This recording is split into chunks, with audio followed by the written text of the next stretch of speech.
Hello there, and welcome back to the Sleep Science. You're here in that soft, in-between moment where the day finally loosens its grip, and the room around you settles into shadows and familiar shapes. The ceiling fan hums like it's been doing this job forever, the weight of gravity feels slightly heavier on your limbs, and your eyes already know they're allowed to rest. Somewhere far away, maybe literally on the other side of the planet, someone else is yawning at this exact second, stretching towards sleep just like you. And here's the strange part. You probably won't survive this with your consciousness fully intact. That's not a threat, just a friendly forecast.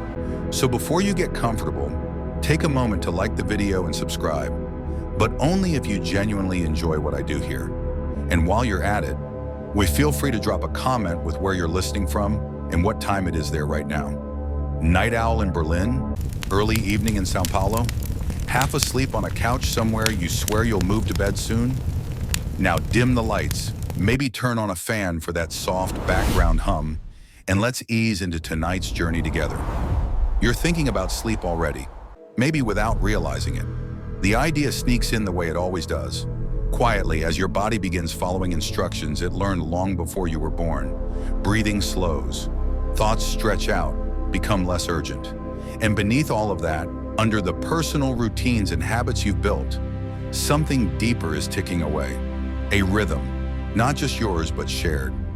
For a long time, sleep felt like one of the most individual things a human could do.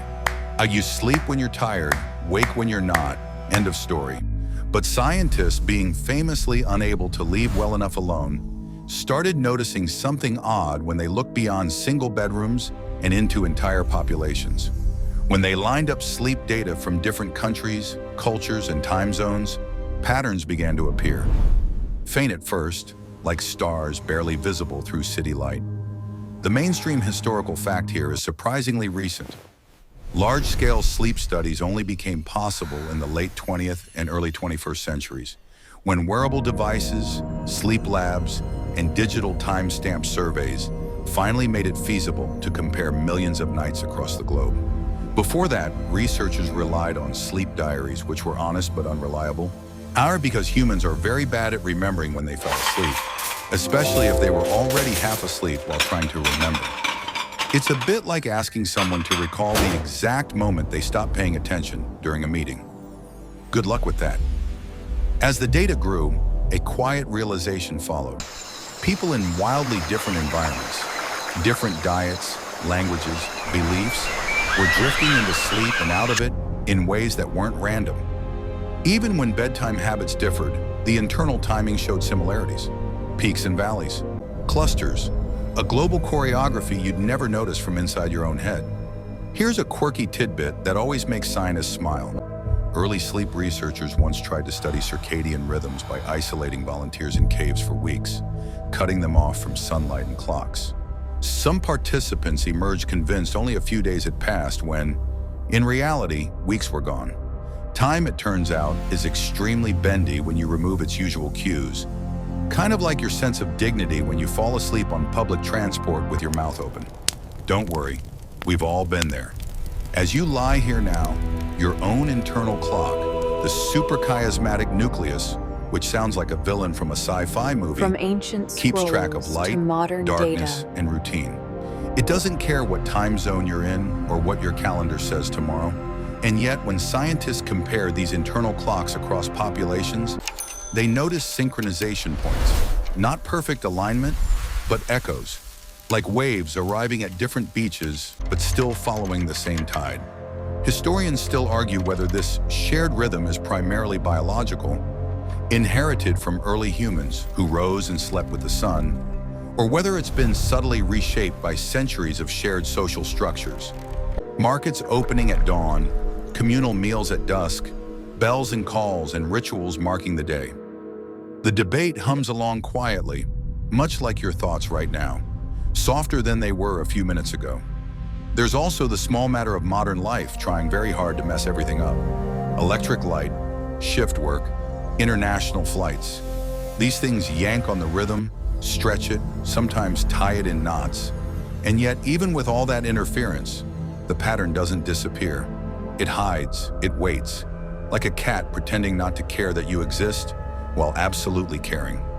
You might notice a tiny smile forming as you realize this means your restlessness isn't entirely your fault. That 2 a.m. wide awake feeling? Shared. That mid-afternoon slump that coffee pretends to fix? Also shared. One of the light jokes sleep scientists make, usually after their third espresso of the day, is that humans are the only species clever enough to invent electricity and then complain about being tired all the time. Progress is exhausting. As the night deepens around you, imagine the planet from above. City lights glow, then dim. Rural areas fade earlier. Somewhere the sun is just setting. Somewhere else it's already rising. And threaded through it all is that hidden pattern, nudging bodies toward rest or wakefulness with gentle insistence. You're part of it whether you like it or not. Membership is automatic. There's no unsubscribe button, though many have tried. Your breathing evens out a little more now. Thoughts don't need to line up anymore. You don't have to solve anything tonight. Just notice the idea that sleep isn't a failure of willpower or productivity, but participation in something ancient and shared. A nightly agreement between your biology and the turning world. And as you drift, remember, while you're easing toward rest, millions of others are doing the same, guided by a pattern that stayed hidden for centuries, not because it was weak, but because it was everywhere. The rhythm doesn't announce itself with trumpets or charts when it moves forward. It just keeps going, the way your breathing does when you stop paying attention to it. You're still floating in that shared human night, and now the story drifts backward in time to when sleep science was less about algorithms and more about ink-stained notebooks. You can almost picture it, a researcher at a wooden desk, one lamp glowing, carefully writing down when someone thinks they fell asleep, when they believe they woke, and how rested they feel. We must consider three the very slippery context. concepts, all pretending to be numbers. For most of history, that was all scientists had. Sleep diaries, personal accounts, observations whispered through groggy mornings. A mainstream historical fact that still surprises people is that well into the 20th century, sleep was considered too subjective to measure rigorously. You could weigh food, time a sprint, chart the stars, but sleep? That was private, internal, and annoyingly inconsistent. It was treated less like a biological process and more like a personal habit, on par with how you take your tea or whether you sleep with socks on. And yes, historians still argue whether sleeping with socks is genius or a crime against comfort. You imagine those early volunteers dutifully filling out forms each morning, trying to recall when consciousness slipped away. Most people rounded to the nearest half hour because precision feels rude when you're tired. Others lied, politely, to seem more disciplined than they were. It turns out social desirability bias doesn't clock out at bedtime. If anything, it tucks itself in right beside you. Then technology crept in, quietly, like it always does. First came electroencephalography, EEG, allowing scientists to see brainwaves ripple and change during sleep. This was a turning point. Sleep stopped being invisible. You could now point to a squiggly line and say, "There, that's deep sleep," the way a proud parent points at a blurry photo and insists you can clearly see the baby's face. Later came actigraphy, little motion-sensing devices worn on the wrist. They weren't perfect, but they didn't forget, exaggerate, or fall asleep halfway through their own reporting. Here's the quirky tidbit. When wrist-based sleep trackers first entered research labs, some scientists didn't trust them because they seemed too mundane. Serious science, after all, happens with wires and machines, not something that looks like a watch you'd win in a cereal box. And yet, those humble devices ended up unlocking something massive because they could be worn by thousands, eventually millions of people at once. As the data sets expanded, the tone of sleep research changed. Instead of asking, "How does this person sleep?" scientists began asking, "How do people sleep?" Plural, across borders, across seasons, across cultures that had never agreed on much of anything else. You can feel the shift as a kind of intellectual exhale, like finally zooming out on a map after staring at a single street for too long. Of course, the data was messy. Humans are not cooperative subjects. We forget to wear devices. We work night shifts. We travel. We stay up too late watching one more episode because cliffhangers are a moral failing. When researchers first plotted global sleep data, it looked like noise, static, randomness, chaos. One scientist famously compared early graphs to a toddler attacking a spreadsheet. Not flattering, but not wrong. And yet patterns have a way of revealing themselves if you stare long enough, or better yet, if you let computers do the staring for you. Statistical tools improved. Machine learning models sifted through the chaos, smoothing out individual quirks and highlighting collective tendencies. That's when something odd emerged. Despite differences in bedtime rituals, work schedules, and cultural expectations, sleep timing clustered in predictable ways. Historians still argue whether this moment marks a true paradigm shift in sleep science or simply the inevitable result of better tools finally catching up to an ancient behavior. Was the pattern always obvious, just hidden behind bad measurements? Or did modern life compress and distort sleep in ways that ironically made global similarities easier to detect? The debate continues, politely over conference coffee, that definitely isn't helping anyone's circadian rhythm. You're still drifting, still listening, and maybe noticing how your own body responds to this story of measurement and meaning. There's something soothing about the idea that even science had to learn how to watch sleep without waking it. One light joke researchers make is that studying sleep is the only field where your subject's success depends on ignoring you completely. If participants like you too much, the data's ruined. As global databases grew, researchers could finally layer sleep timing over geography, longitude, latitude, urban density. Suddenly, bedtime wasn't just a personal choice, it was a coordinate. And when those coordinates lined up across continents, the hidden pattern sharpened. Peaks of sleep onset, valleys of wakefulness, not identical but rhyming, like accents in different languages, all shaping the same word. Another small but telling detail.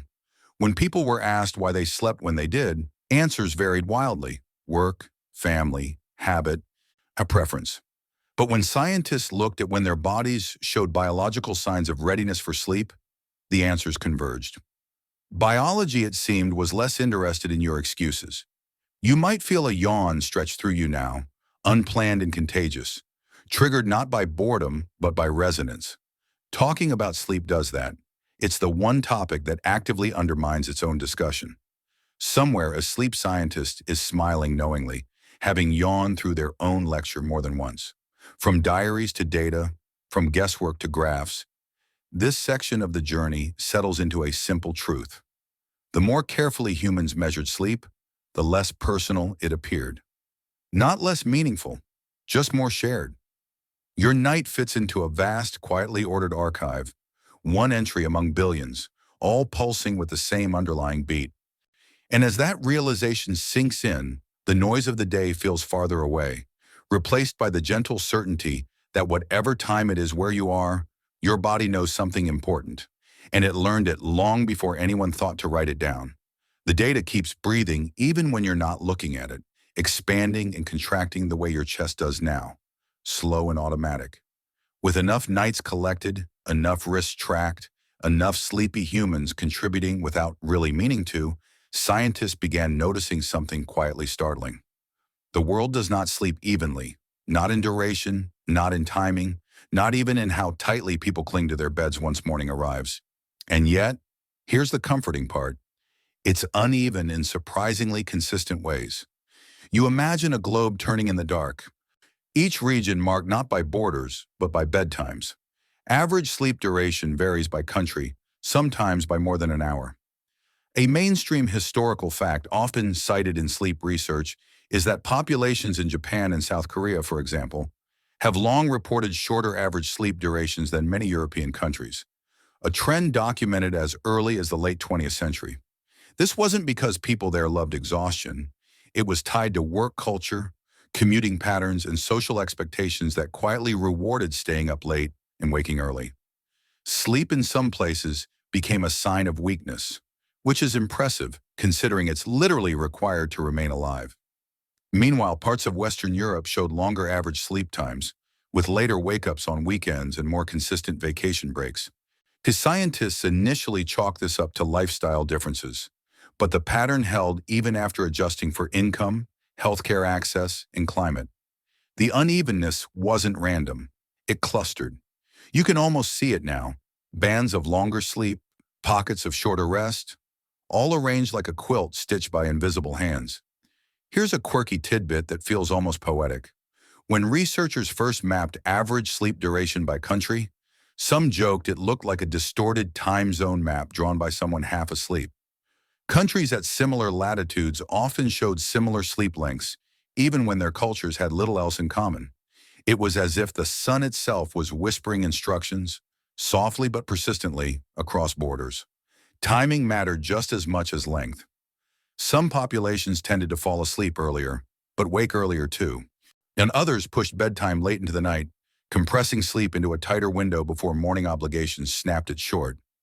When scientists overlaid these patterns, they noticed something odd. Despite different schedules, the midpoint of sleep, the halfway mark between falling asleep and waking, often landed within a narrower range than expected. Different paths, similar centers. Historians still argue whether this convergence reflects shared human biology or the lingering influence of globalized industrial schedules. Did railways and standardized clocks quietly herd humanity into similar sleep windows? Or were those windows always there, waiting patiently for technology to reveal them? The question remains unresolved, and honestly, it's the kind of debate that sounds much more dramatic than it feels at 2 a.m. As you rest with this idea, notice how it reframes tiredness. Feeling worn out doesn't mean you're doing something wrong.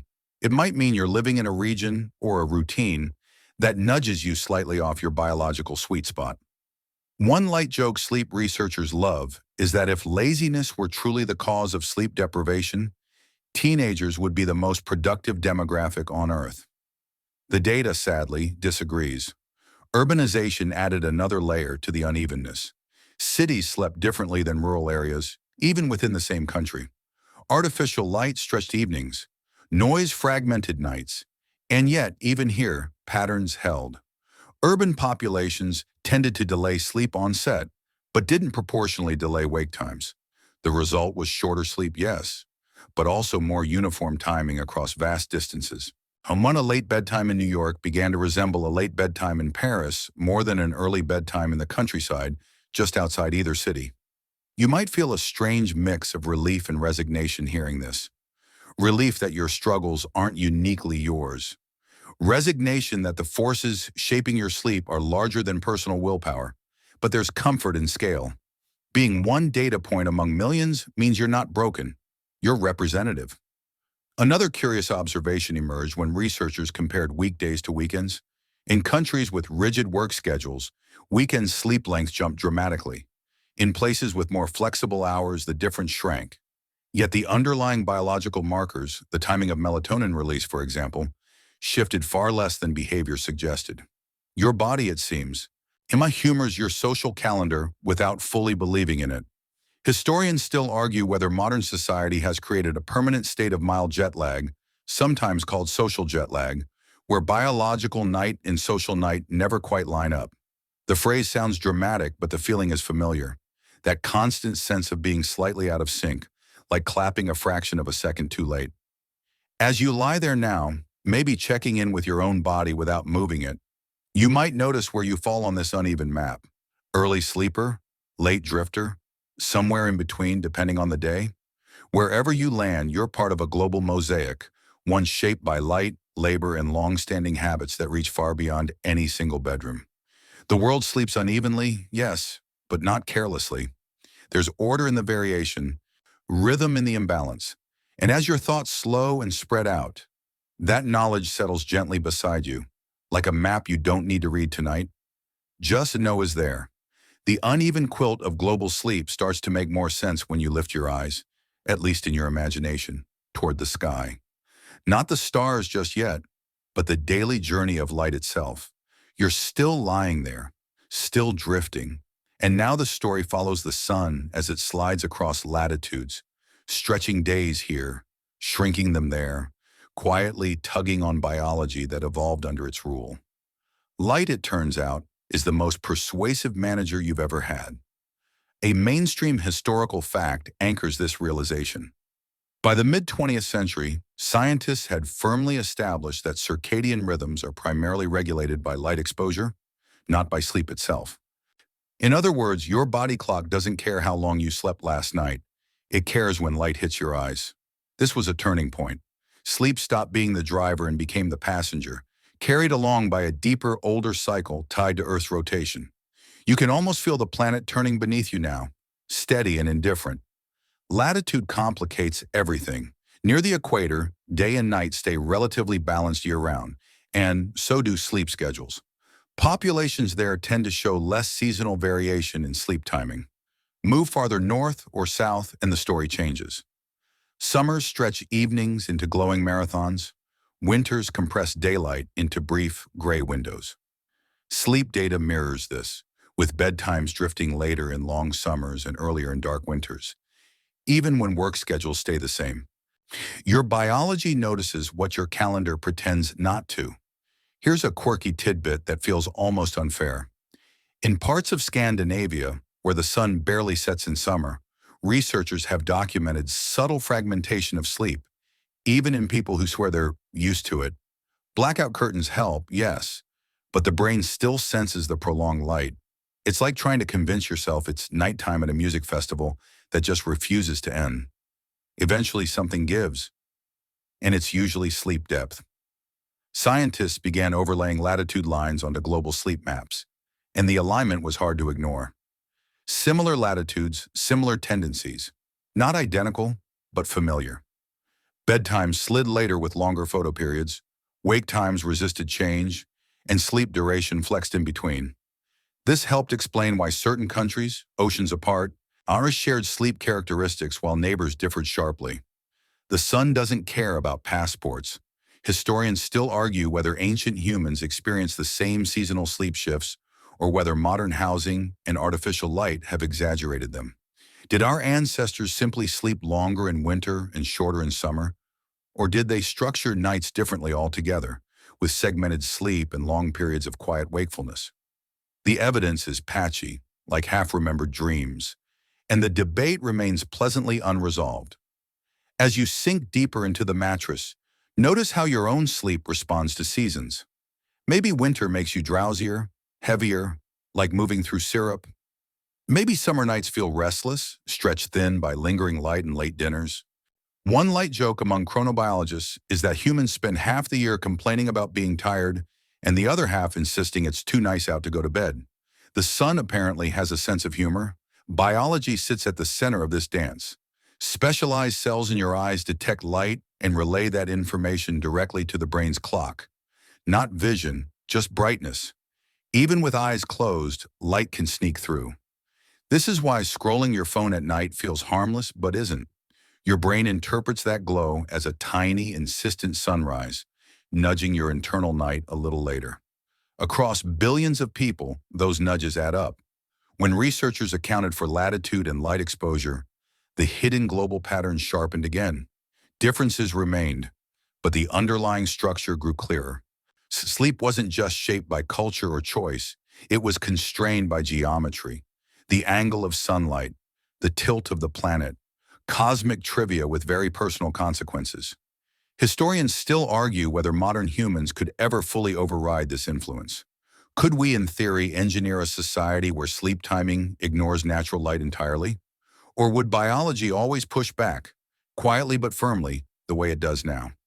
So far, biology is winning on points, even if society keeps throwing punches. You might feel a gentle heaviness behind your eyes now, a sense of being carried along rather than actively listening. That's fine. This part of the story doesn't need close attention. It's enough to know that your sleep tonight is participating in something vast and mechanical. Mach guided by photons that left the sun 8 minutes ago and somehow ended up telling you when to rest. Latitude, light, and biology don't demand obedience. They simply suggest. And your body, wise in ways your mind often forgets, usually listens. As the night continues, that suggestion grows softer, steadier, inviting you to let go just a little more. The uneven quilt of global sleep starts to make more sense when you lift your eyes, at least in your imagination, toward the sky. Not the stars just yet, but the daily journey of light itself. You're still lying there, still drifting, and now the story follows the sun as it slides across latitudes, stretching days here, shrinking them there, quietly tugging on biology that evolved under its rule. Light, it turns out, is the most persuasive manager you've ever had. And a mainstream historical fact anchors this realization. By the mid-20th century, scientists had firmly established that circadian rhythms are primarily regulated by light exposure, not by sleep itself. In other words, your body clock doesn't care how long you slept last night. It cares when light hits your eyes. This was a turning point. Sleep stopped being the driver and became the passenger, carried along by a deeper, older cycle tied to Earth's rotation. You can almost feel the planet turning beneath you now, steady and indifferent. Latitude complicates everything. Near the equator, day and night stay relatively balanced year-round, and so do sleep schedules. Populations there tend to show less seasonal variation in sleep timing. Move farther north or south, and the story changes. Summers stretch evenings into glowing marathons. In winters, compress daylight into brief gray windows.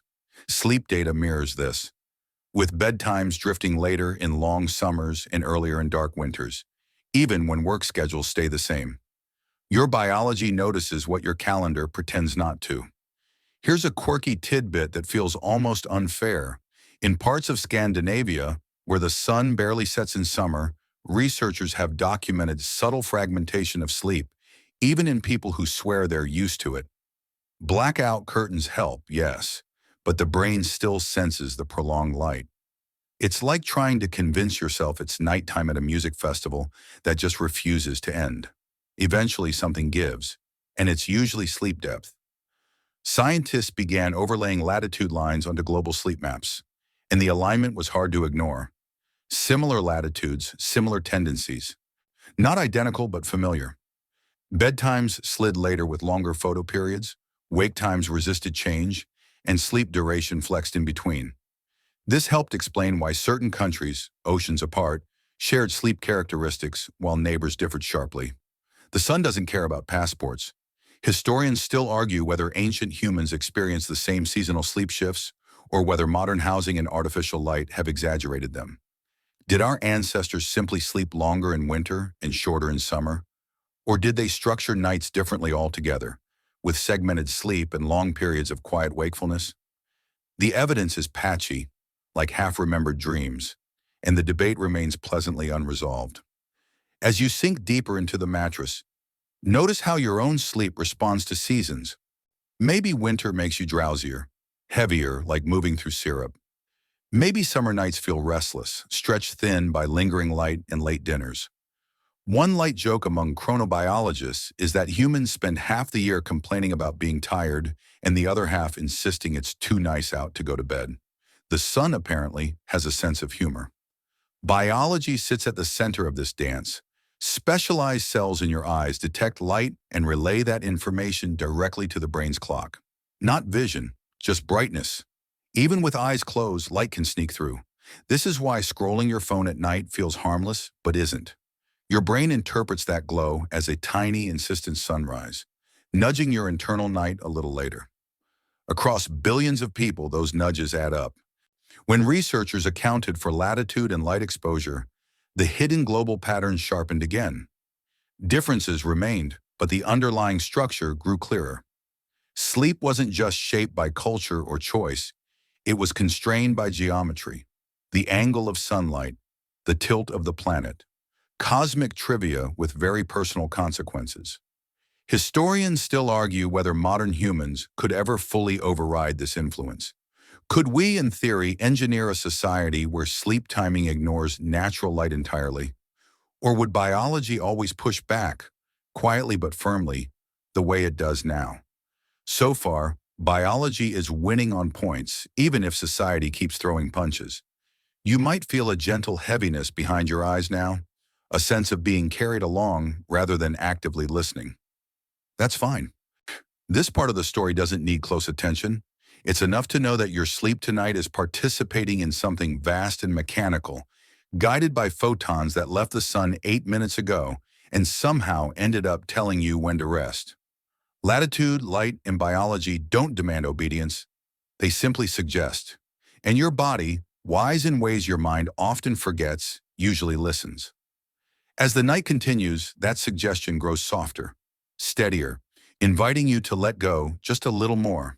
The sun may set on modern cities in a blaze of LEDs and notifications, but the rhythm guiding your body tonight is far older than electricity, older than written language, older even than the idea of a bedtime. As you lie there now, wrapped in fabrics engineered for comfort, Ma, you're still carrying instructions written for a world where night was truly dark and sleep arrived in a very different shape. Ancient rhythms don't retire. They just adapt quietly and wait for moments like this to make themselves felt. A mainstream historical fact grounds this part of the journey. Before the Industrial Revolution, most human societies organized sleep around natural light and seasonal labor, not fixed clock times. Records from medieval Europe, Imperial China, and the Islamic Golden Age all suggest that people commonly went to bed soon after dusk and woke before sunrise, especially during winter. But, and this is where it gets interesting, that sleep was often not one long, unbroken stretch. Here's the quirky tidbit that tends to delight sleep historians. Many pre-industrial societies practiced what's now called segmented or biphasic sleep. People slept for a first sleep, woke for an hour or two around midnight, then returned to a second sleep until dawn. During that quiet, wakeful period, they prayed, talked, read by candlelight, tended fires, or just lay there thinking. Something you might recognize from your own occasional 3 a.m. awakenings. The difference is that back then, nobody panicked about it. You imagine a village night centuries ago. No streetlights, no glowing rectangles. Just darkness, punctuated by stars and maybe the low crackle of a hearth. Waking in the middle of the night wasn't a failure of sleep. It was part of the plan. And biologically, it made sense. Melatonin levels rise and fall in waves. Not a single spike. Your body still carries that waveform, even if modern life insists on flattening it. Historians still argue whether segmented sleep was universal or simply common in certain regions and eras. Some scholars believe it was a widespread human default, while others suggest it appeared mainly where long winter nights made continuous sleep impractical. The debate continues, friendly but persistent, like someone insisting the correct way to load a dishwasher. As society shifted, these ancient rhythms didn't disappear.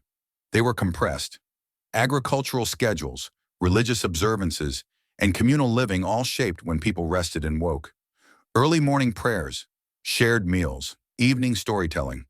Sleep was social, porous, flexible. The idea of 8 uninterrupted hours as the gold standard simply didn't exist. If anything, that notion would have sounded suspiciously lazy. You might feel a small wave of relief hearing this. That restless moment in the night when your eyes open and your mind stirs.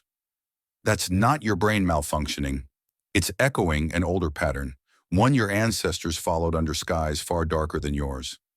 One light joke sleep researchers sometimes make is that insomnia may just be your inner medieval peasant checking the fire. When scientists compared modern global sleep data to historical records, they noticed something striking. Even now, despite artificial light and strict schedules, many populations show subtle signs of this older rhythm. Slight dips in sleep depth midway through the night, brief awakenings that cluster around similar times. The pattern is faint, but it's there, like a watermark. Historians still argue whether modern humans would sleep better if allowed to return to these ancient patterns, or whether centuries of cultural conditioning have permanently rewired expectations. Would people feel more rested with 2 sleeps, or would anxiety simply fill the gap? No one agrees, and the experiments are hard to run when society expects you online at 9 a.m. sharp. As you rest now, maybe hovering on the edge of sleep yourself, consider how little has actually changed. Your body still responds to darkness with drowsiness, still warms slightly before waking, still follows cycles nested inside cycles. The world around you may hum with servers and satellites, but inside the timing is prehistoric. Another gentle joke drifts by.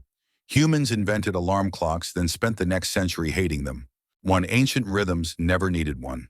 They trusted the light, the cold, the birds, and eventually hunger.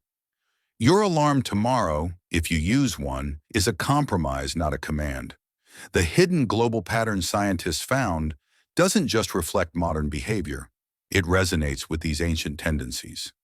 Across cultures, across data sets, the same biases appear toward early darkness, toward natural pauses, toward rhythms shaped by the planet rather than the planner. It's not nostalgia, it's inertia. Biology has momentum, and as your thoughts soften, drifting between now and then, you don't need to solve the argument or pick a side. You're allowed to simply participate tonight in a rhythm that has carried humans through countless evenings like this one. Quiet, shared, and older than memory. Those ancient rhythms didn't vanish overnight. They were bent, stretched, and gradually persuaded to behave differently. The way a river changes course not with one dramatic flood, but with steady pressure over time. You're still lying there, maybe feeling heavier now, and the story glides into the era where clocks began telling humans when to sleep instead of the sky.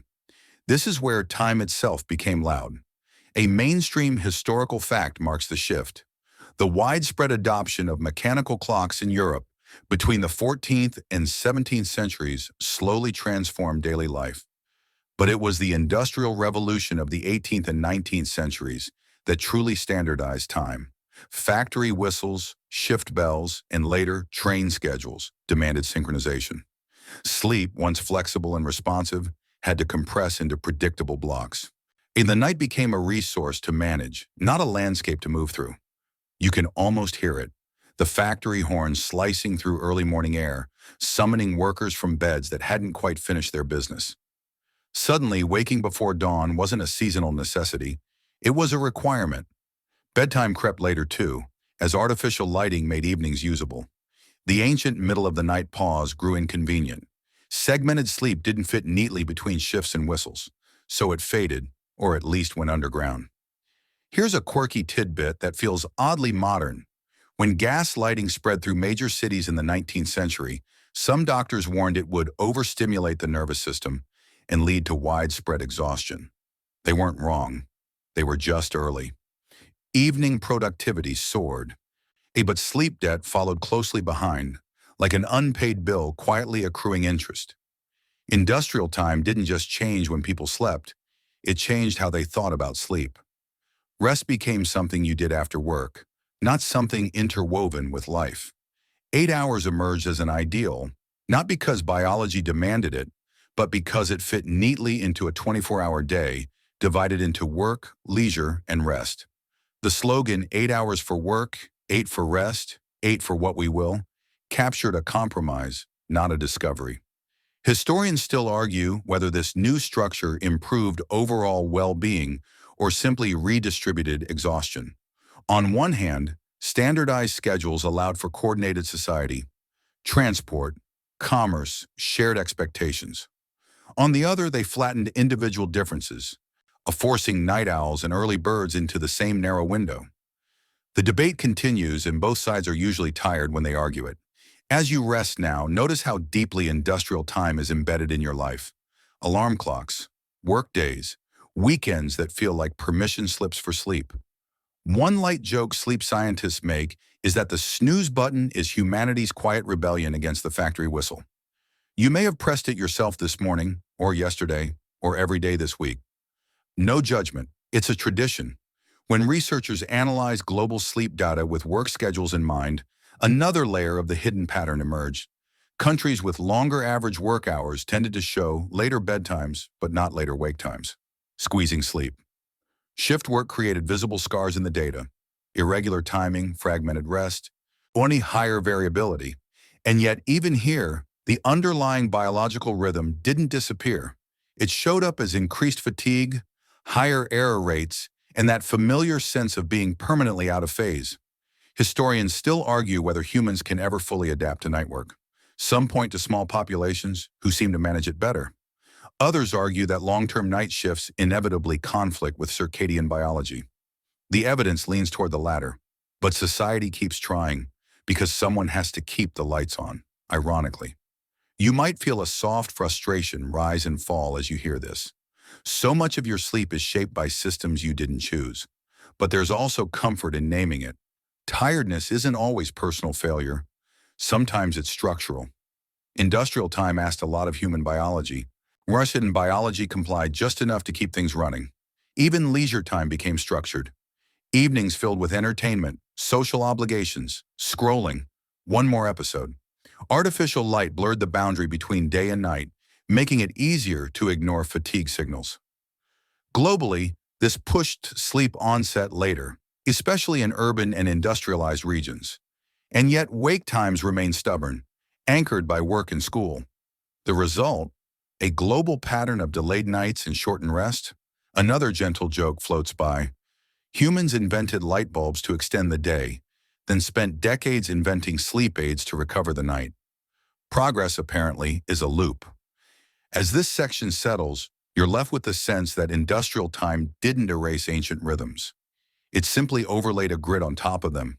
Beneath the schedules and alarms, the older pattern still ticks, waiting for moments when the grid loosens its grip. Moments like this one, when you're allowed to stop performing time and just exist inside it. The grid loosens a little when the week exhales. You can almost feel it, the subtle psychological shift as a weekday dissolves into a weekend, as alarms are silenced or at least negotiated with. Your body notices too, though not always in the way you hope. This is where the illusion begins. The comforting idea that you can make up for lost sleep later, that Saturday and Sunday are a kind of biological refund policy. They feel generous. They feel earned. They also lie gently. A mainstream historical fact sits quietly beneath this. The concept of a two-day weekend only became widespread in the early 20th century, driven by labor reforms and industrial efficiency rather than health concerns. Before that, rest days were scattered, uneven, often tied to religious observance rather than recovery. When weekends finally stabilized, they brought relief, but also a strange new rhythm, one where sleep was split into work sleep and free sleep. Scientists call the gap between these two patterns social jet lag, and it shows up everywhere in global sleep data. On weekends, people go to bed later and wake later, sometimes by several hours. Monday morning then feels like flying east across time zones without leaving your house. No passport required, just regret. One light joke among researchers is that Monday is the most widely shared time zone on Earth, and nobody likes it. Here's a quirky tidbit. When scientists first quantified social jet lag, many were surprised to find it correlated more strongly with poor health outcomes than total sleep duration alone. In other words, sleeping longer on weekends didn't fully protect people from the effects of irregular timing.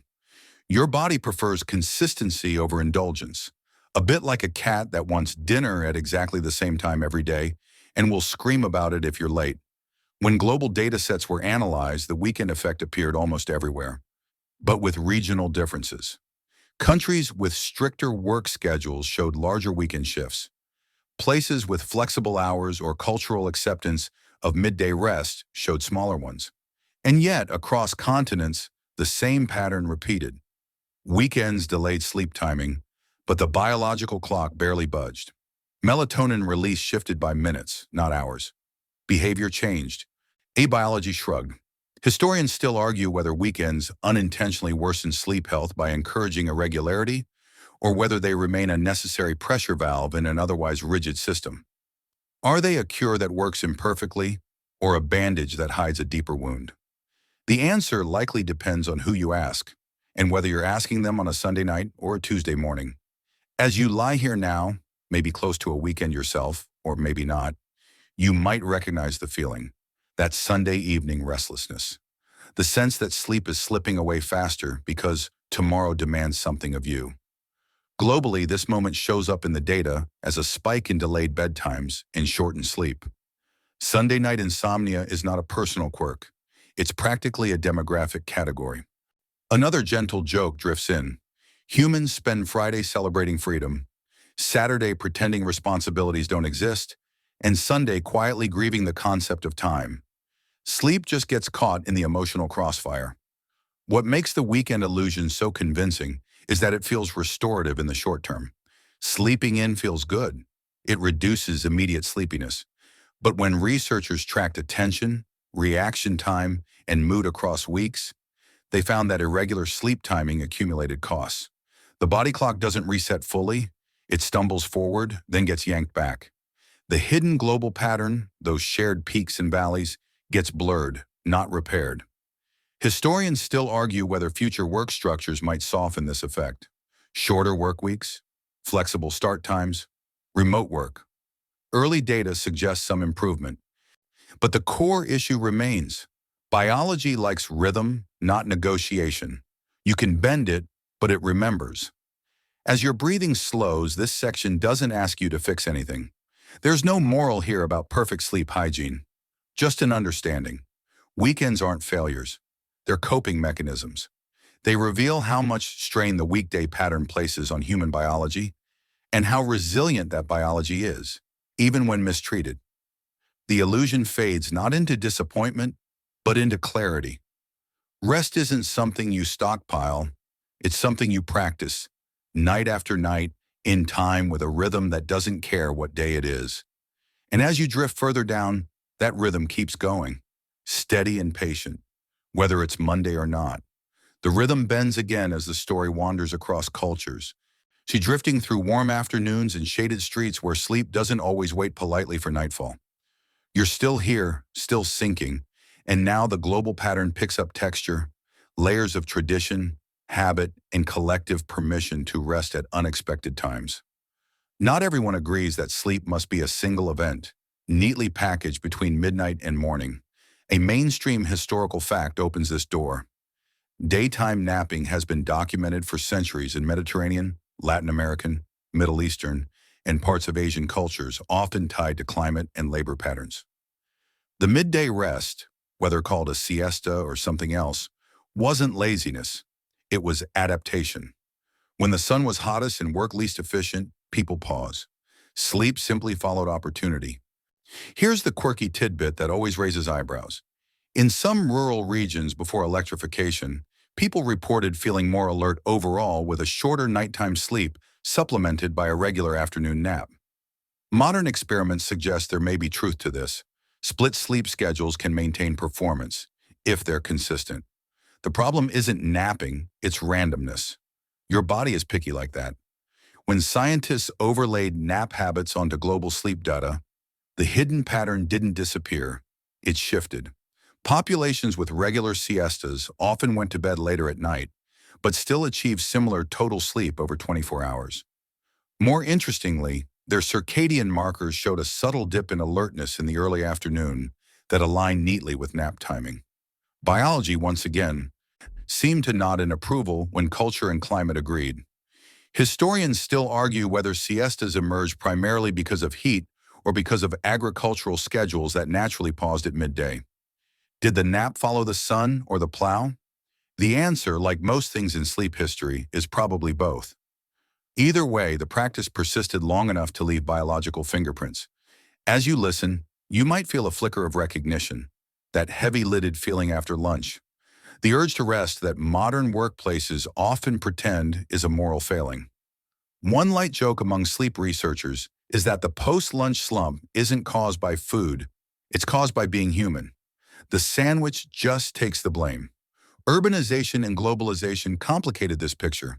As cities adopted continuous workdays, when naps were squeezed out or rebranded as power naps, something you do discreetly and efficiently, preferably in under 20 minutes, as if sleep itself were on a stopwatch. In global data, this shows up as reduced daytime rest, but not necessarily improved nighttime sleep. The dip remains. It's just unaddressed. Scientists notice something else too. In cultures where napping remained socially acceptable, people reported less anxiety about nighttime awakenings. Sleep was flexible. Missing some at night wasn't catastrophic because rest could appear elsewhere. The global pattern here is subtle but real. Permission matters. When societies allow sleep to move, biology relaxes. Historians still argue whether modern societies could reintegrate structured daytime rest without sacrificing productivity. Some pilot programs say yes. Others stall under social stigma. It's hard to nap confidently when you feel like you're doing something wrong. As your body grows heavier, this idea settles in gently. Sleep doesn't have to be a single, fragile event you guard anxiously each night. Across the world and across history, humans have slept in pieces, waves, pauses. The hidden pattern scientists found includes these variations, not despite them. Another soft joke floats through. Humans are the only mammals who apologize for sleeping. Everyone else just does it. Cats in particular have no regrets. The rhythm continues, accommodating shade and sun, night and afternoon. And as you drift closer to sleep yourself, you don't need to choose a model or defend a habit. Just notice how wide the map is, how many ways rest has found to exist, and how your body quietly knows them all. The afternoon fades, the sun lowers, and another influence slips in almost unnoticed. Soft at first, then everywhere. You're still drifting, thoughts slower now, and the story turns toward a glow so familiar you barely register it as a light at all. Screens, bulbs, tiny suns we keep in our pockets. They don't shout at your biology, they whisper, and they whisper often. A mainstream historical fact frames this shift clearly.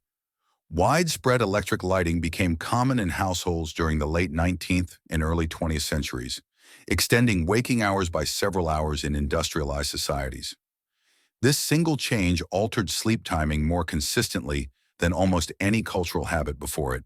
Even before smartphones, light itself was enough to push bedtime later across entire populations. Well, here's the quirky tidbit that still surprises people. Your circadian system is especially sensitive to blue wavelengths of light, the kind emitted by LEDs and screens. Evolutionarily, blue light meant midday sky. So when your phone glows at night, your brain interprets it as a tiny noon that refuses to end. It's like convincing yourself it's bedtime while someone keeps flicking the lights on just to be annoying. When scientists layered light exposure data over global sleep maps, the hidden patterns sharpened again. Regions with higher nighttime light exposure, dense cities, highly electrified areas, showed later sleep onset, even when cultural expectations differed. This effect was dose-dependent. More light, later sleep. Simple, stubborn, and inconvenient. Historians still argue whether artificial light represents the greatest disruption to human sleep since the invention of timekeeping itself. Some frame it as liberation, freedom from darkness and danger. Others see it as a biological tax we're still learning how to pay. The argument glows on, fittingly, well past sunset. As you lie there now, perhaps having set your own screen aside, notice the absence. Darkness isn't empty, it's instructive. One light joke among sleep researchers is that if humans treated caffeine the way we treat light, carefully timed and deliberately avoided at night, most sleep problems would quietly vanish. Sadly, both are deliciously misused. Global data sets revealed another subtlety. Artificial light didn't just delay sleep, it compressed it. Wake times, again, stayed anchored by obligations, so nights shrank. This created a worldwide skew toward later chronotypes, especially in younger populations. Teenagers in particular showed dramatic sensitivity to evening light, a perfect storm of biology and backlit devices. Historians still argue whether earlier generations experienced similar disruptions with firelight or candles. The consensus leans toward no. Those sources were dimmer, warmer, and easier for the brain to ignore. Your phone, on the other hand, is an overachiever. You might feel a quiet sense of vindication here. That wired but tired feeling after scrolling isn't imaginary. It's physiological. Across millions of data points, the same pattern repeats. Light at night delays sleep, fragments rest, and nudges the global rhythm later, notch by notch. Another gentle joke drifts in. Humans invented night mode and then immediately ignored it. So progress once again is complicated. As this section settles, the glow dims. The room feels darker, heavier, calmer. The hidden pattern scientists found includes this interference too, not as a flaw in the data, but as a signature of modern life. Sleep adapts, but it keeps receipts. And as your eyes grow heavier, the message isn't to fear light, just to respect it. Darkness is not the enemy of productivity, it's the habitat of rest. The rhythm you're easing into now was built for it, and it recognizes the dark like an old friend. The glow finally recedes, and the night deepens into something thicker, quieter. You're still here, breathing slow, and now the story drifts inward, past bedtimes and wake times, into the architecture of sleep itself. What happens once you're actually asleep is not a blur. It's a schedule. in a strangely precise one. And across the globe, that schedule looks more similar than anyone expected. A mainstream historical fact anchors this. By the 1950s, scientists had identified REM sleep as a distinct stage associated with vivid dreaming, marked by rapid eye movements and heightened brain activity. This discovery rewrote the understanding of sleep from a passive shutdown to an active, cycling process. You don't just fall asleep and stay there. You move through layers like descending and ascending in a slow underwater elevator. Here's the quirky tidbit that feels almost magical. REM sleep tends to cluster in the latter half of the night, growing longer with each cycle. This happens regardless of culture, bedtime ritual, or geography. Even when people go to bed at wildly different times, their REM periods still follow a similar internal timetable relative to sleep onset. Dreams, it seems, like to arrive fashionably late. When researchers compared REM timing across global datasets, the hidden pattern became unmistakable. Despite uneven sleep lengths and schedules, REM density peaked in similar relative windows. This suggested that dreaming isn't random. It's scheduled by biology with surprising discipline. Your dreams tonight are already penciled in, whether you show up early or late. Historians still argue whether REM sleep evolved primarily for memory consolidation, emotional regulation, or some stranger purpose we haven't fully named yet. Some theories are elegant, others are delightfully weird. None have won outright. The debate remains, looping like a recurring dream.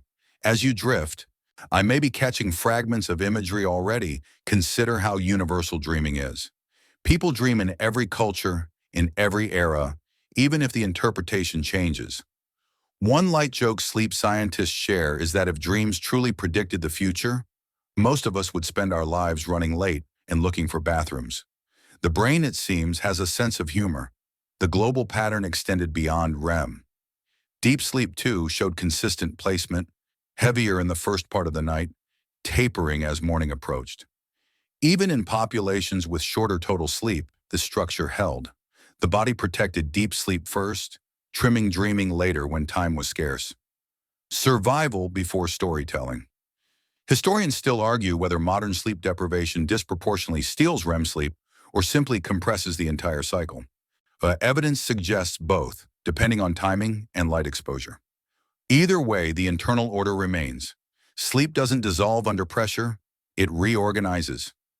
As your body relaxes further, muscles loosening without instruction, you might notice how little effort this takes. Sleep architecture runs itself. You don't have to manage it, optimize it, or understand it.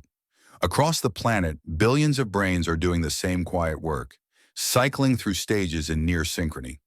Another gentle joke floats by. Humans love tracking their sleep, but the sleep itself doesn't care. It will do what it's always done, with or without applause. The hidden pattern scientists found lives here too, inside the night. Timing of dreams, placement of depth, a shared choreography unfolding behind closed eyes. Even when schedules differ, and the dance remains recognizable. And as you slide closer to sleep yourself, you don't need to watch for the pattern. You're already inside it. The night knows where it's taking you. By now, the night feels thick enough to hold you. Thoughts arrive more slowly, if they arrive at all, and this is exactly the mental weather scientists were working against when they almost missed the pattern entirely. Because what they were looking at, millions of nights, billions of hours, didn't look orderly at first. It looked like noise, static, the kind you stop trying to interpret and learn to ignore. Almost. A mainstream historical fact grounds this moment. Early large-scale sleep datasets in the 2000s were initially frustrating to researchers because individual variability overwhelmed simple averages. People slept at different times, for different lengths under wildly different conditions. Traditional statistical methods flattened everything into bland summaries that erased structure instead of revealing it. For a while, it seemed like global sleep might truly be chaotic. Here's the quirky tidbit that changed everything. Some of the most revealing insights came not from sleep scientists, but from researchers trained in physics and network theory. Used to finding patterns in turbulent systems, weather, traffic, financial markets, they treated sleep data the same way. Instead of asking what the average person did, They asked where rhythms synchronized, where fluctuations aligned, where variability itself followed rules. When they did that, the noise began to thin. Clusters emerged. Timing distributions leaned instead of spreading evenly. Already peaks appeared where randomness said there shouldn't be any. The hidden pattern wasn't loud. It was statistical. The kind of thing you only see when you stop expecting neat lines and start looking for tendencies. Historians still argue whether this discovery represents a methodological breakthrough or simply a shift in perspective. Did the pattern suddenly exist because of better tools? Or had it always been there, waiting for the right questions? As with many scientific revelations, the answer is probably both, and neither side is especially awake when they debate it. As you lie there now, maybe halfway between waking and dreaming, this makes a strange kind of sense. Your own thoughts aren't random either. They wander, yes, but they circle familiar themes, return to certain images. Sleep data behaves the same way. Individuals vary, but populations drift together. One light joke researchers like to tell is that sleep science finally advanced once scientists admitted humans are terrible experimental subjects, but excellent statistical ones. You don't need to behave consistently. Your inconsistency does that for you. When the pattern snapped into focus, it wasn't a single curve or schedule. It was a relationship between light exposure and sleep onset, between work timing and wake time, between latitude and seasonal drift. These relationships repeated globally. Different inputs, similar outputs. That's what made the finding so compelling. Historians still argue whether calling it a hidden pattern oversells the mystery. Some insist it's just circadian biology doing its job at scale. Others argue that scale itself creates new phenomena, that millions of interacting routines produce structure no individual intends. The disagreement is calm, academic, and deeply sleepy. As your breathing evens further, notice how little effort it takes to belong to this pattern. You don't opt in. You don't perform it correctly or incorrectly. You simply live, and your sleep becomes data, quietly contributing to a global rhythm you'll never see but always feel. Another gentle joke drifts through. The largest sleep study in history happened without anyone being told they were in it. Participation was mandatory. Consent was biological. The scientists didn't find perfection. They found bias, drift, gravity, the way sleep timing falls towards certain hours and resists others, the way deviations snap back night after night. Order, not control. And as the night carries you forward, this section settles into a soft realization. Patterns don't require uniformity. They require tendency. The world doesn't sleep the same, but it sleeps together enough to leave a trace. The pattern is clear enough now that the exceptions begin to stand out. Against the gentle slope of global tendencies, there are people who drift the other way. Earlier, later, lighter, heavier. You're still floating here, and the story narrows its focus without tightening its grip, turning toward those who don't quite fit the curve. Not as errors, as edges. A mainstream historical fact sets the frame. By the late 20th century, researchers had identified stable chronotypes, biological preferences for earlier or later sleep timing, often labeled larks and owls. These weren't habits so much as predispositions, influenced by genetics, age, and light sensitivity. Attempts to force everyone into the same schedule consistently failed, which surprised no one who has ever tried to wake a teenager at dawn. Here's the quirky tidbit that delights geneticists. Specific gene variants have been linked to extreme chronotypes, including families where members naturally fall asleep in the early evening and wake before dawn, generation after generation. These aren't disciplined champions. They're wired differently. Likewise, extreme night owls aren't rebellious. They're just late-tuned instruments in an early-playing orchestra. When scientists mapped these chronotypes onto global sleep data, the hidden pattern didn't fracture, it flexed. Most people clustered near the center, but the tails were real and persistent. Cultures didn't erase chronotypes, or they amplified or suppressed them. In societies with rigid schedules, outliers suffered more. In flexible systems, they blended in quietly. Historians still argue whether chronotype diversity once offered evolutionary advantages. Some suggest early risers guarded mornings while night owls watched over evenings, extending group vigilance. Others caution against romanticizing the past with too much narrative flair. The evidence is suggestive, not definitive, and the debate continues politely, usually at conferences scheduled inconveniently for someone. As you listen, maybe recognizing yourself somewhere along that curve, there's a small relief in naming it. Not broken, not lazy, not difficult, just offset. One light joke sleep researchers share is that chronotype is the only personality trait you can't fix with motivational quotes. Non-age plays its own trick here. Children skew early, teenagers drift late, older adults circle back toward mornings. This arc appears across cultures, even when social expectations differ. Biology ages on schedule, even if society pretends it doesn't.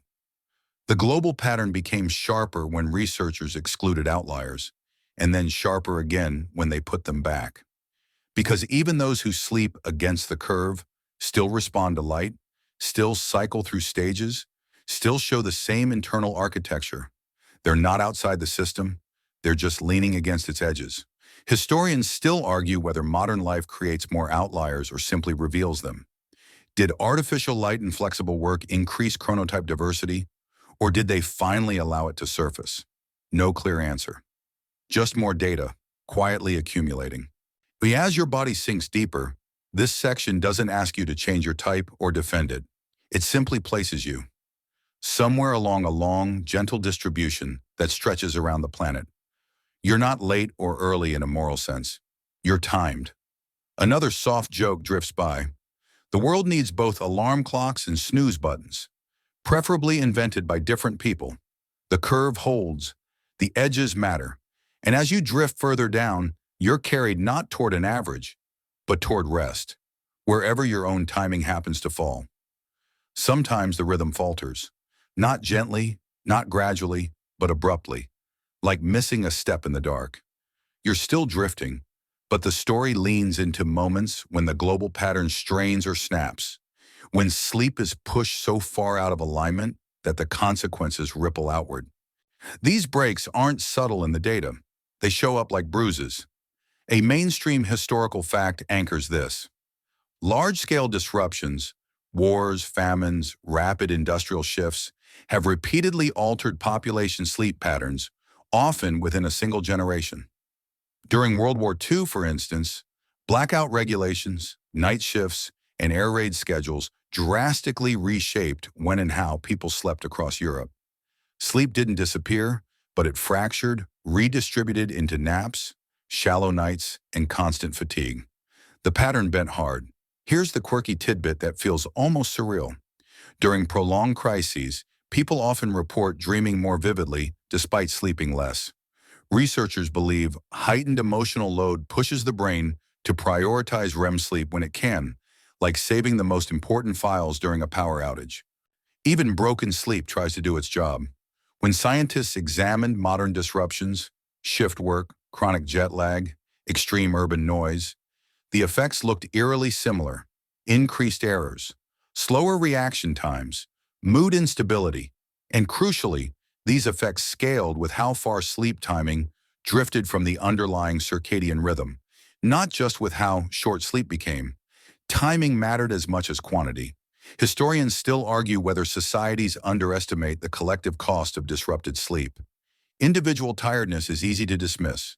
Population-level fatigue is harder to ignore once accidents, mistakes, and illnesses rise together. The argument tends to surface after the damage is done, which is inconvenient but very human. As you rest now, this isn't meant to alarm you. One light joke among sleep scientists is that reading about sleep disruption is far more dangerous to your sense of calm than the disruption itself. You're safe here. This is observation, not warning. Global data showed that when patterns broke for long enough, bodies pushed back. People napped more. Sleep onset crept earlier when possible. Even in constrained systems, biology searched for cracks to reassert timing. The rhythm doesn't surrender. It compensates. Historians still argue whether this resilience has limits. Can humans adapt indefinitely to broken sleep, or does each generation pay a cumulative cost?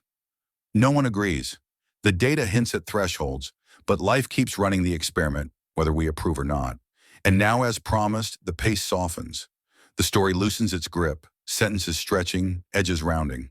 And you don't need to hold on to the facts anymore. Let them blur. Let them drift. Sleep isn't fragile in the way you sometimes fear. It bends, yes, but it also returns again and again, like a tide that knows the shape of the shore, even after a storm. You're breathing steadily now. The room feels farther away. Whatever disruptions exist out there, in schedules, systems, expectations, they don't belong to this moment. This moment is simple, dark, quiet, shared with countless others easing into the same biological night. The hidden pattern doesn't demand perfection. It only asks participation. Some nights are smooth, some are fractured. All of them count. So let the rhythm hold you now. You don't need to fix it. You don't need to understand it. Just rest inside it, knowing that even when sleep breaks, it remembers how to come back. The rhythm steadies again after the stumble, like a heartbeat finding its pace. You're still here, carried along, and now the story follows the consequences outward, away from sleep itself and into everything it quietly touches. Health, mood, resilience. The clock on the wall doesn't seem important anymore, but the clock inside you is very busy, keeping score in ways you don't feel immediately.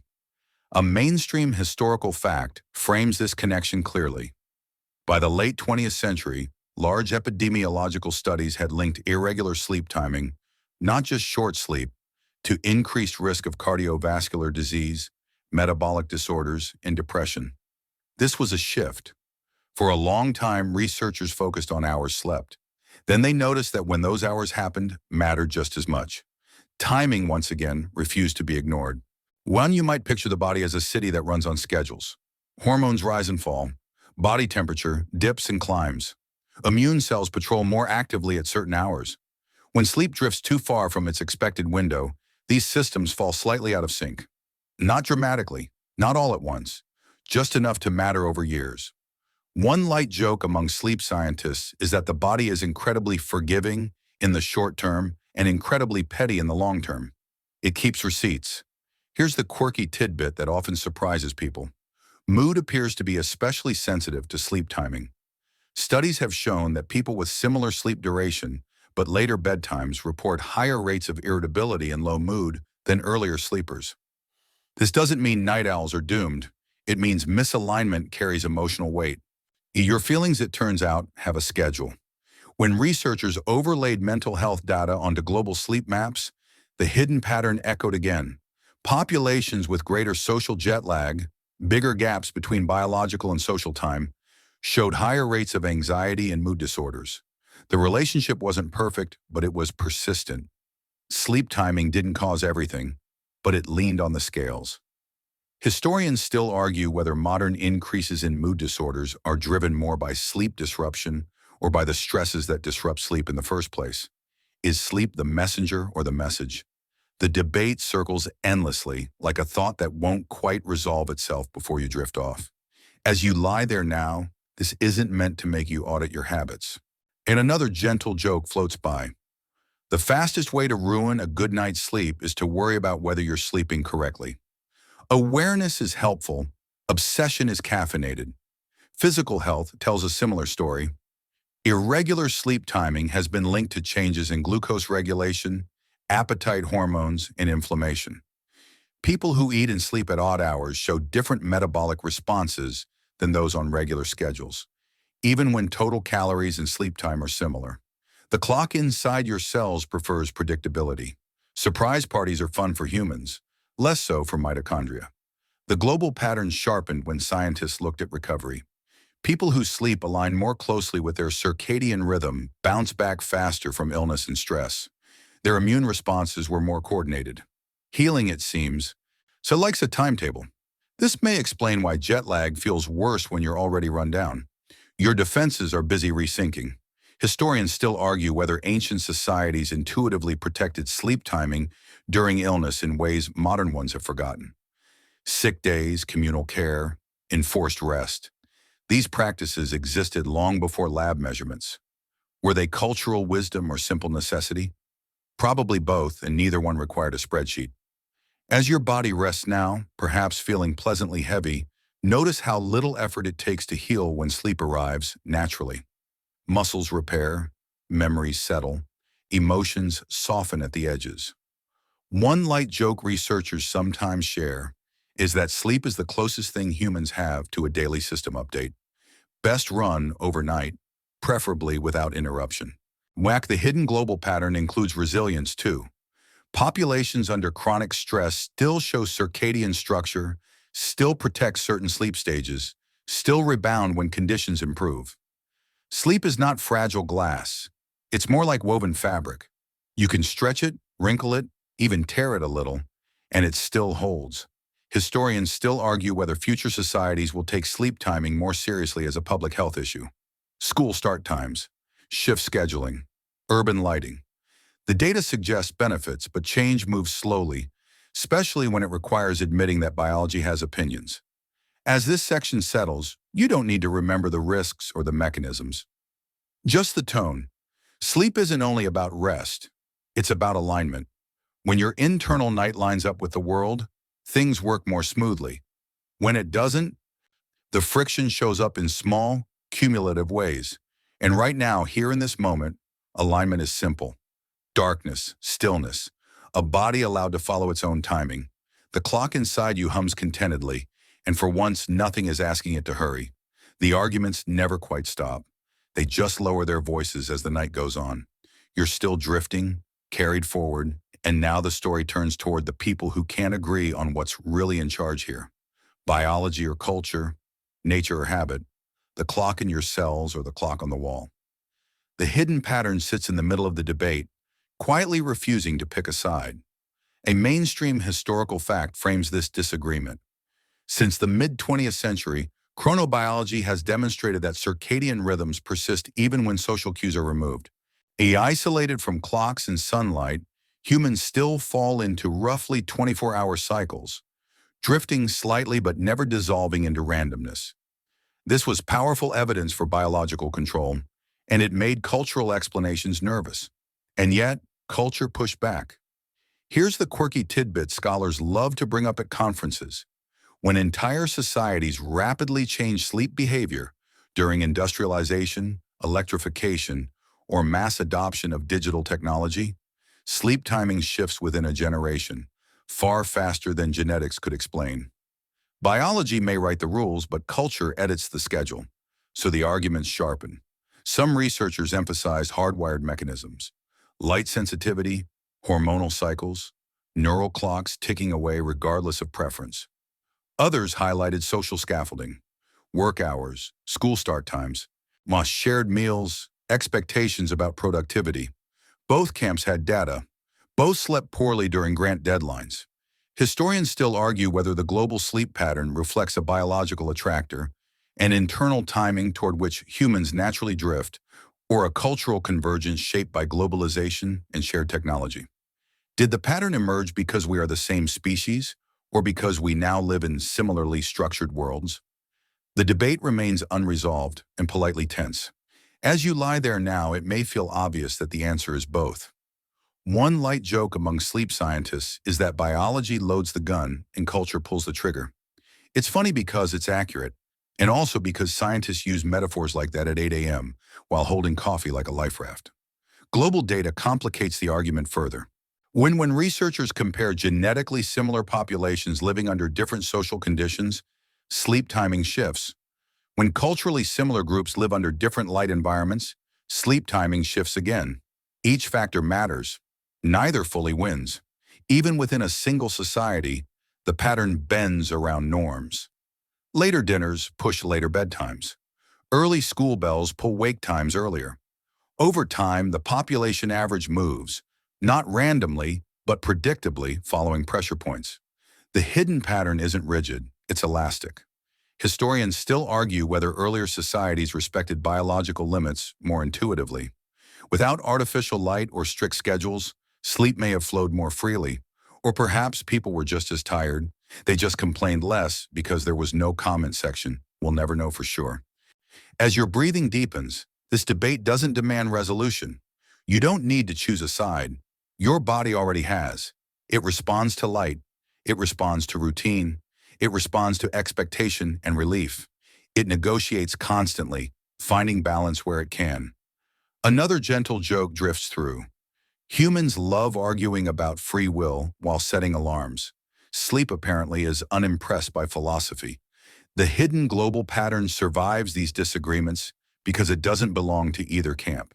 It's not purely biological destiny or purely cultural construction.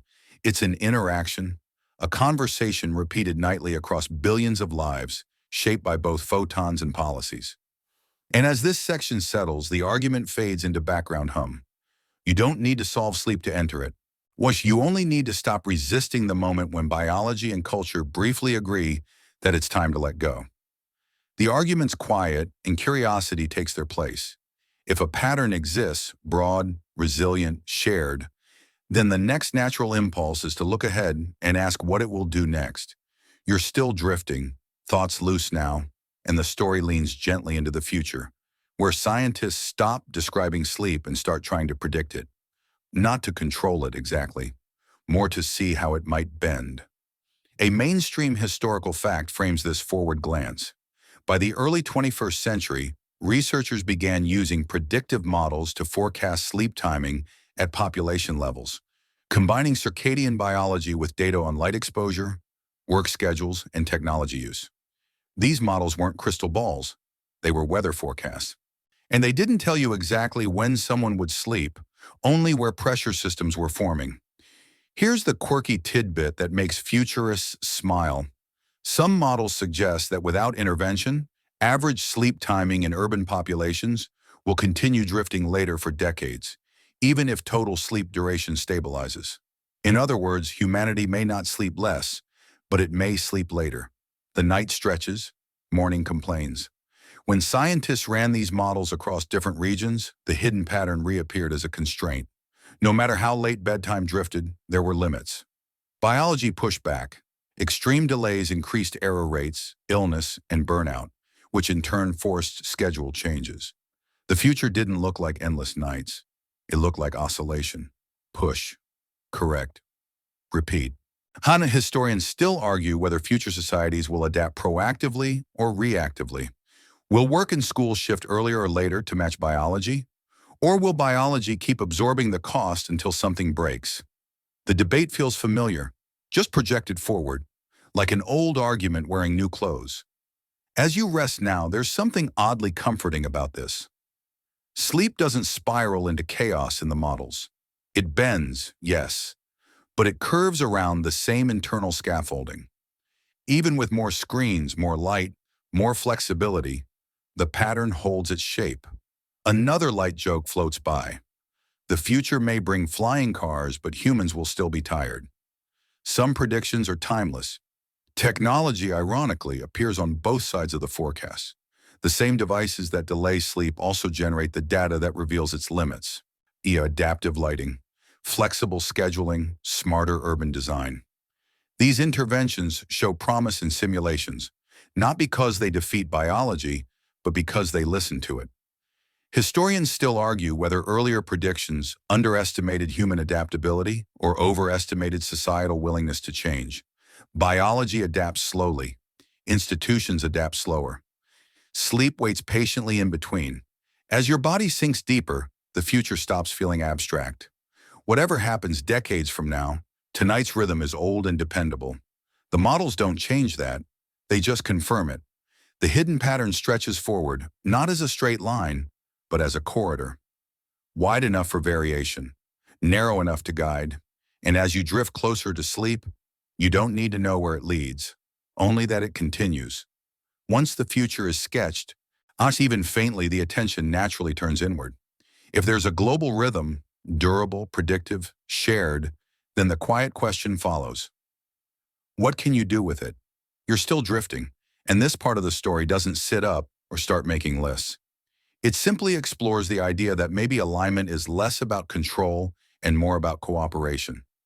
A mainstream historical fact frames this gently. Since the early 2000s, clinical sleep research has shown that small, consistent adjustments to light exposure and sleep timing can meaningfully shift circadian alignment without changing total sleep duration. No dramatic overhauls required. Biology responds best to nudges, not ultimatums. The body clock is stubborn, but it's also polite. It listens if you're consistent. For here's the quirky tidbit that tends to surprise people. The most powerful lever for shifting sleep timing isn't bedtime, it's morning light. Exposure to bright light soon after waking anchors the circadian clock earlier, even if bedtime stays the same. In other words, your sleep is set by how you start the day, not how hard you try to end it. Sleep science loves irony. When researchers examined people who seemed to hack their sleep successfully, the pattern was clear. They weren't optimizing everything. They were repeating a few cues reliably. Similar wake times, predictable light-dark contrast, calm evenings. The global pattern didn't reward intensity, it rewarded rhythm. Historians still argue whether earlier societies intuitively followed these principles without naming them. Morning outdoor labor, firelight at night, and gradual transitions. Was this wisdom or just necessity? Either way, the effect was alignment. Sleep arrived without negotiation. As you lie here now, there's no instruction being handed to you. One light joke sleep researchers make is that the moment you try to win at sleep, you've already lost. Effort wakes the brain. Permission lets it rest. Global data supports this softness. Populations with more stable daily timing, even if that timing wasn't ideal, showed better sleep quality than those with constantly shifting schedules. Consistency beat perfection again and again. Historians still argue whether modern self-optimization culture misunderstands sleep by treating it like a performance metric. You can track it, score it, compare it, but sleep itself remains unimpressed. It shows up when conditions feel safe and familiar. As your body relaxes further, this section settles into a quiet truth. You don't hack the pattern, you listen for it. You notice when your body leans toward rest and when it resists. And over time, if you let it, alignment emerges. Not rigidly, but kindly. The hidden rhythm doesn't ask for discipline so much as respect. And right now, in this dark, steady moment, you're already giving it exactly that. Sometimes it takes the whole world shaking to reveal what was quietly holding it together. You're still drifting, and the story widens again, lifting just enough to look at moments when everyone, everywhere, was pushed out of rhythm at once. Global crises have a way of stripping habits down to their bones. When routines collapse, patterns either vanish or stand out in sharp relief. And a mainstream historical fact grounds this. During major global disruptions, such as the COVID-19 pandemic, researchers documented widespread shifts in sleep timing across nearly every studied population. Bedtimes drifted later. Wake times softened. Commutes disappeared. Alarm clocks lost some of their authority. For the first time in modern history, billions of people experienced a partial release from rigid social time all at once. Here's the quirky tidbit that surprised even seasoned sleep scientists. Despite increased stress and uncertainty, many people initially slept longer. Not better necessarily, but longer. This phenomenon was quickly nicknamed coronasomnia, a term that sounds like a pasta dish but describes a very real mix of delayed sleep, vivid dreams, and fragmented nights. The data looked strange, then familiar. Biology was stretching into the space it was suddenly given. When global sleep patterns during crises were plotted, the hidden rhythm didn't disappear. It reasserted itself. With fewer external constraints, many people's sleep timing drifted closer to their biological preference. Night owls slept later. Early types stayed early. Social jet lag shrank in some populations, even as anxiety rose. It was messy, but revealing. Historians still argue whether these periods offered a true glimpse of natural human sleep or merely another artificial state shaped by stress and screens. Was this alignment or just a different kind of disruption? The answer, predictably, depends on which variable you look at and when. As you rest now, there's a softness in recognizing this. One light joke among researchers was that the world accidentally ran the largest chronobiology experiment in history without filing an ethics form. The results were imperfect, but impossible to ignore. Crises also exposed inequalities. Some people gained flexibility, others lost it entirely. Essential workers faced harsher schedules, irregular shifts, and heightened fatigue.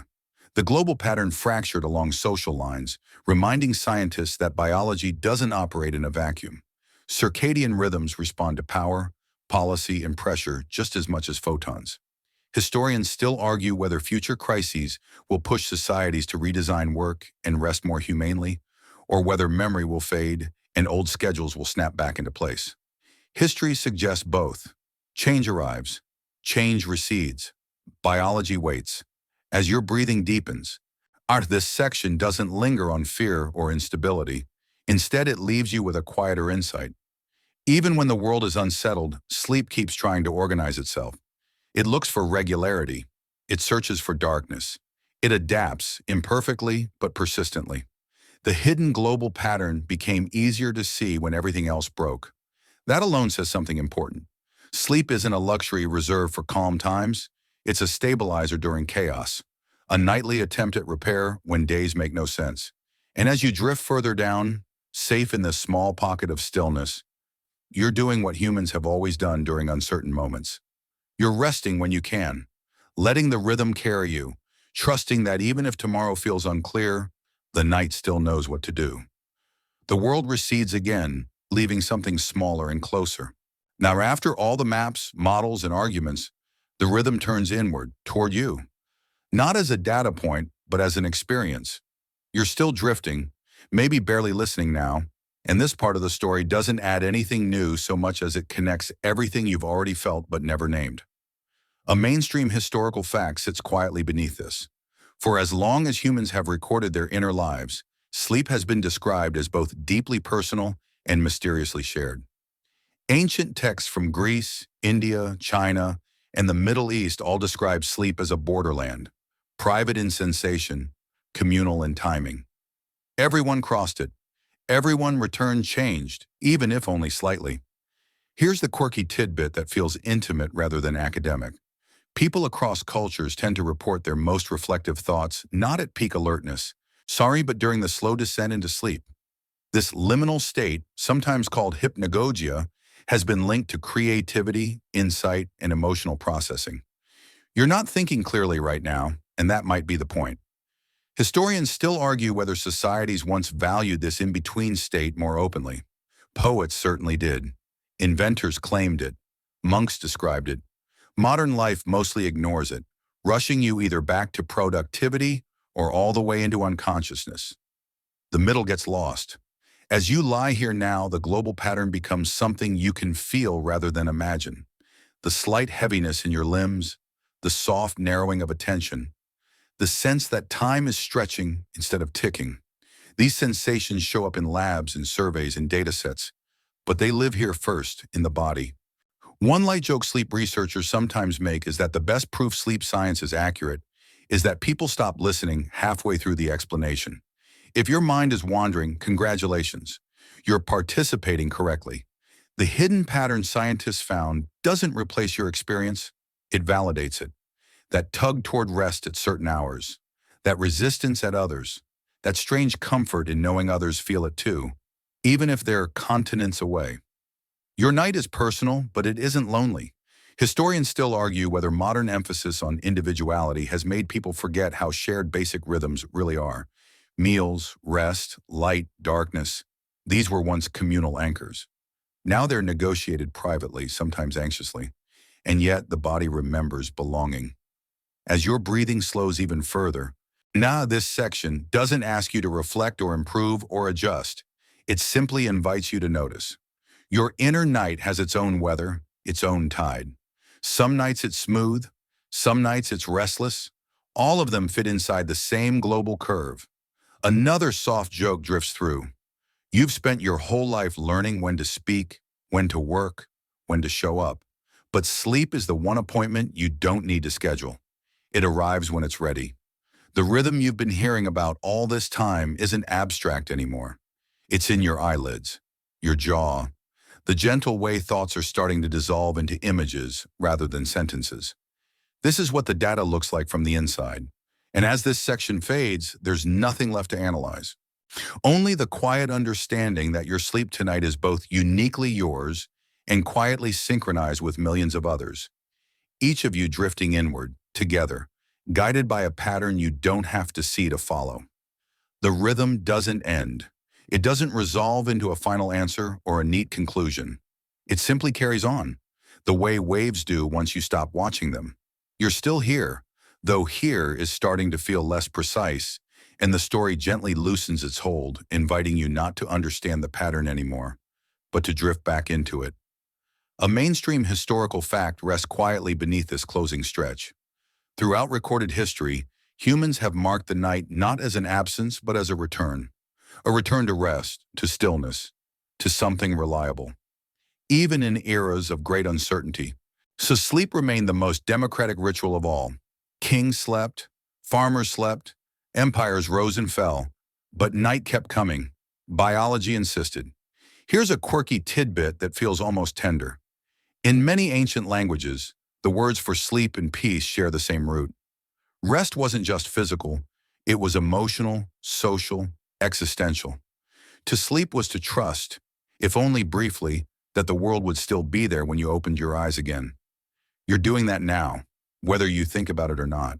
Historians still argue whether modern life has made that trust harder. Alarms, notifications, artificial light, tomorrow's obligations pressing against the edges of tonight. And yet, despite everything, sleep still arrives for most people, most nights. Sometimes late, sometimes uneven, but persistent. The pattern doesn't punish you for drifting. It waits. As your thoughts soften into something more fluid, remember the journey you've been carried through. Data and diaries, latitude and light, ancient rhythms and industrial clocks, weekends that lie kindly, screens that glow too long, dreams that arrive on schedule, whether invited or not, outliers at the edges, crises that shake everything loose, and beneath it all, the same quiet timing shared across the planet. One final light joke drifts through, barely loud enough to notice. Humans have spent thousands of years trying to outsmart sleep, and every single night, sleep wins. Not aggressively, just patiently. The hidden pattern scientists found was never meant to make you optimize or perform or fix yourself. It wasn't a command, it was a reassurance. A reminder that your tiredness is not random, your restlessness not unique, your sleep not a personal failure. You are moving within a system older than worry, older than schedules, older than language. As you lie here now, perhaps already halfway gone, the world outside your room continues its slow rotation. Somewhere it's dawn, somewhere it's dusk, somewhere else someone is settling into sleep just like you, guided by the same invisible cues. Different lives, same night. Historians still argue whether humans will ever fully respect this rhythm or continue negotiating with it forever. But the rhythm doesn't mind. It isn't offended. It isn't impatient. It simply keeps time, night after night, ready whenever you are. Your breathing is steady. The space behind your eyes feels wide and quiet. You don't need to remember the pattern tomorrow. You don't need to explain it to anyone. Tonight, it's enough to feel it. This gentle pull toward rest, this shared descent into darkness. So let go now. Let the data fade. Let the arguments sleep. Let the world turn without your supervision. The rhythm has you.